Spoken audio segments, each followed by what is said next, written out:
ने अभी किया क्या? They have pulled one of the most brilliant geopolitical move in recent history.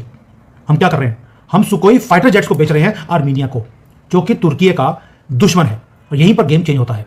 क्यों? क्योंकि ये सिर्फ आर्म्स की डील नहीं है, एक स्ट्रेटेजिक चेस है। 6D बोल दीजिए, 9D बोल लीजिए, कुछ मर्जी बोलिए, ये स्ट्रेटेजिक चेस है एट द हाईएस्ट लेवल। और ये पाकिस्तान को, तुर्की को बहुत ज्यादा हर्ट करेगा वहां पर जहां पे दर्द होता है।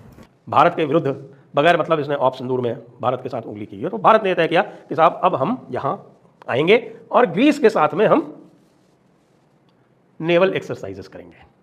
अब इसको लेके साहब इनके जो है वो पूरी खलबली मची हुई है। आर्मेनिया जो है वो भारत का सुकोई 30 MK1 खरीदने वाला है और आर्मेनिया और भारत के बीच में हो रही है $3 बिलियन की डील, जिसमें आर्मेनिया भारत से सुकोई 30 MK1 खरीदेगा।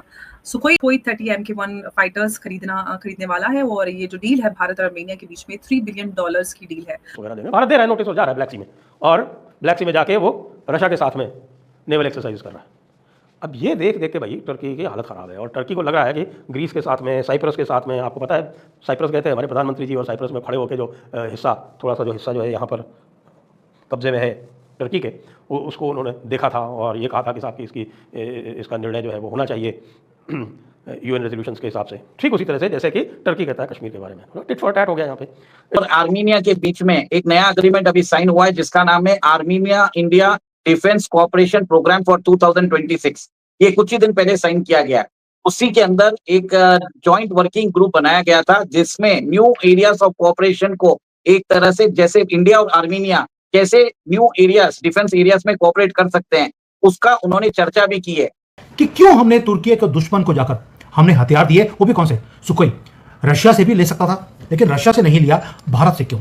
क्योंकि प्रॉब्लम थी तुर्की और पाकिस्तान का अलायंस। जय हिंद दोस्तों, आर्मेनिया जो कि भारत का हमेशा से ही बहुत अच्छा दोस्त रहा है, अब उसके साथ भारत ने कुछ ऐसा किया है डील कि पाकिस्तान और तुर्की दोनों की दिक्कतें बढ़ गई हैं।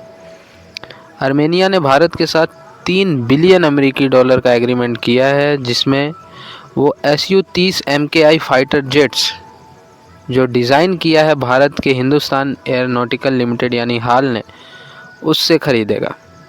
तो ये $3 बिलियन, जो कि आप समझ सकते हैं कि एक टाइम था जो 3 बिलियन का सामान बनाने में भारत को बहुत टाइम लग जाता था और शायद बेच भी नहीं पाते थे हम 10-10 साल में। लेकिन आज वो टाइम आ चुका है कि भारत 3 बिलियन सिर्फ आर्मेनिया को क्या देगा, $3 बिलियन अमेरिकी डॉलर का सिर्फ फाइटर जेट देगा। तो ये आज के टाइम में लेवल है। वहीं जो पाकिस्तानी मीडिया इसको देख के काफ़ी ज़्यादा हैरान है कि यार हम इस्लामी ब्रदर हमारे हैं, ये ऐसी बातें करते तो रहते हैं, पर जब ट्रेड की बात आती है तो ट्रेड वगैरह हम कुछ नहीं कर पाते। तो ये सारी चीज़ें आप देखें तो भारत आकाश, चाहे एयर डिफेंस हो या भारत का ब्रह्मोस हो, या आप देखें तरह तरह के जो तोप हैं, वो सब भारत के लेने के लिए लोग तैयार हैं। तो ऐसे में जो भारत का डिफेंस एक्सपोर्ट है वो जितना ही बढ़ेगा, भारत की डिफेंस इंडस्ट्री उतनी ही मजबूत होगी और भारत की सेना भी उतनी ही मजबूत होगी। भाई हमने देखा हमेशा ही कि पाकिस्तान हमें अटैक करता है कश्मीर के अंदर, और तुर्की 1 मिनट में उसको अपने मिसाइल्स और उनको जो इनके वो हैं ड्रोन्स हैं वो भेज देता है। आपको याद होगा ऑपरेशन सिंदूर में एक ही कंट्री है जिन्होंने अपने ड्रोन्स भेजे थे।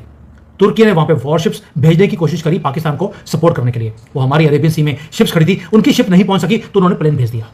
और आपको मालूम है कि यूनाइटेड नेशंस के अंदर भी जो प्रेसिडेंट अर्दोगान है वो बार बार वो चैलेंज करते भारत को कश्मीर के ऊपर। यानी कि तुर्की पाकिस्तान का एक तो माउथ पीस बन गया, दूसरी तरफ चाइना के बाद सेकंड लार्जेस्ट आर्म्स सप्लायर है पाकिस्तान के लिए। यानी कि हर जगह पर पाकिस्तान की सपोर्ट की जाती है। अब आते हैं कि जो ये तुर्की, पाकिस्तान, अजरबैजान, इनका जो एक्सेस है ये भारत के लिए बहुत बड़ा हेडेक ये बन चुका था। तो मोदी जी ने क्या किया? भाई हमने सीधा काम किया कि तुर्की की गर्दन को पकड़ लीजिए और उसको मरोड़ दीजिए। तुर्की की गर्दन को कैसे मरोड़ा है? पहला, हमने जो उसका दुश्मन है तुर्की का आर्मीनिया, 3-4 चीजें करी हैं। पहली बता रहा हूं अभी तो सिर्फ तुर्की का दुश्मन आर्मीनिया, उसको हमने हथियार बेचने शुरू कर दिए। और आर्मेनिया तुर्की का जमांद्रो एनिमी है, दुश्मन है। आपको याद होगा कि ये 2 कंट्रीज ऐसी हैं जिनके बॉर्डर के आसपास एक भी आदमी जा नहीं सकता। 30 साल हो गए, इतनी बड़ी लड़ाई है। और इनका जो रिलेशनशिप है वो तो 1915 में जब जेनोसाइड किया था, 15 लाख लोगों का आर्मीनिया के अंदर कत्ल कर दिया गया था तुर्की के जानवरों की तरफ से। जो जानवर हैं मैं उनको बोलता हूं जो टेररिस्ट होते हैं, ये जो पागलपंथी वाला काम करते हैं वो सारे टेररिस्ट हैं। और तुर्की रेडिकलाइज्ड एक कंट्री है, 15 लाख लोगों को मार दिया। वहां तो मुस्लिम थे तो भी छोड़ा नहीं। और तुर्की ने आज तक माफ़ी भी नहीं मांगी। उसने बोला जो मैंने किया ठीक किया। और भारत ने क्या किया? भारत को मालूम था कि आर्मीनिया तुर्की से जलता है, उसके साथ वो आग भी मिलाने को वो तैयार नहीं है। हमने उनको अपने वो जो सुखोई 30 फाइटर जेट्स हैं वो बेच दिए। $2.5 बिलियन का ऑर्डर है। और यही नहीं है, सिर्फ प्लेन बेचे हैं, पूरा पैकेज भेजा है हमने। अस्त्रा जो एयर टू एयर मिसाइल्स हैं वो भेज दिए। ब्रह्मोस का जो सुपरसोनिक क्रूज मिसाइल्स है वो दे दिए। यहाँ तक कि जो हमारी रुद्रम है एंटी रेडिएशन मिसाइल्स वो भी दे दिए हैं, और गाइडेड जो मिसाइल्स होती हैं रेडार वो वाले दे दिए। यानी कि इंडिया मेड वेपन्स दुनिया में किसी और कंट्री के पास इतने नहीं हैं भारत के बनाए हुए जो आर्मेनिया के पास है। और आर्मेनिया अब सिर्फ यही नहीं ले रहा, वो इतने ज़्यादा बड़े ऑर्डर दे रहा है। $5-6 बिलियन के ऑर्डर्स हैं। पिनाका रॉकेट सिस्टम हमसे ले लिए, वही एडवांस आर्टिलरी गन्स हैं हमसे ले ली। और भारत अब इतना बड़ा ऑर्डर बन गया, सप्लायर बन गया है कि उसका 45% आर्मेनिया का आर्म्स हमारे ऊपर डिपेंडेंट है। पहले वो रशिया से लेते थे, अब हमारे से उन्होंने लेना शुरू कर दिया। और जो आर्मेनिया है वो तुर्की के बिल्कुल नाक के पास बैठा हुआ है, उसकी गर्दन तो तोड़ दी हमने।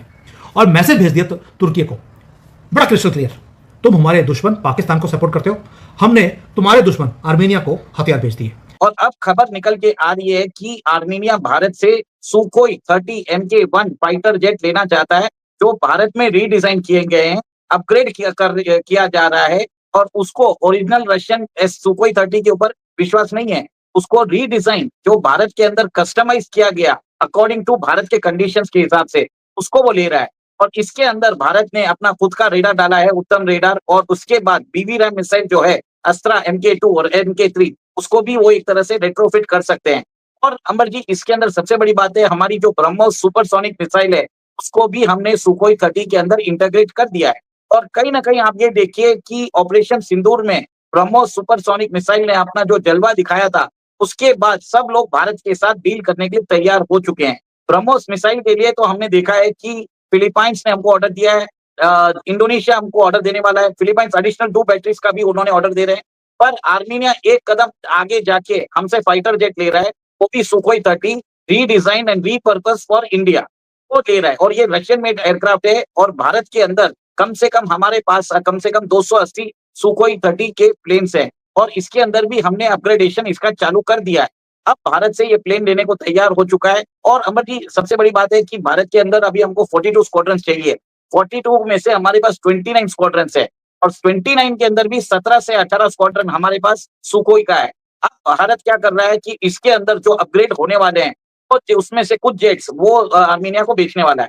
और आर्मेनिया ने बोल भी दिया है कि भारत के साथ वो जो Armenia is one of the largest defence supplier with India. वो भारत के पहले भी उन्होंने हमसे बहुत सारे आर्म्स खरीदे हैं, जैसे Astra Akash 1S surface to air missile system उन्होंने $720 बिलियन में लिया था, $720 मिलियन में लिया था। Pinaka multi barrel rocket launchers ये $240 मिलियन की डील हो गई है। फिर स्वाति वेपन लोकेटिंग रेडार ये $40 मिलियन की डील वो हो चुकी है। उसके अलावा जो आर्मेनिया है भारत से जो आर्टिलरी गन्स है उसको लेने के लिए भी तैयार हो गया, जिसको भारत फौज बनाती है, ATAGS गन। और ये वही आर्टिलरी गन है जिसमें फ्रेंच ने भी हमसे इंटरेस्ट दिखाया है।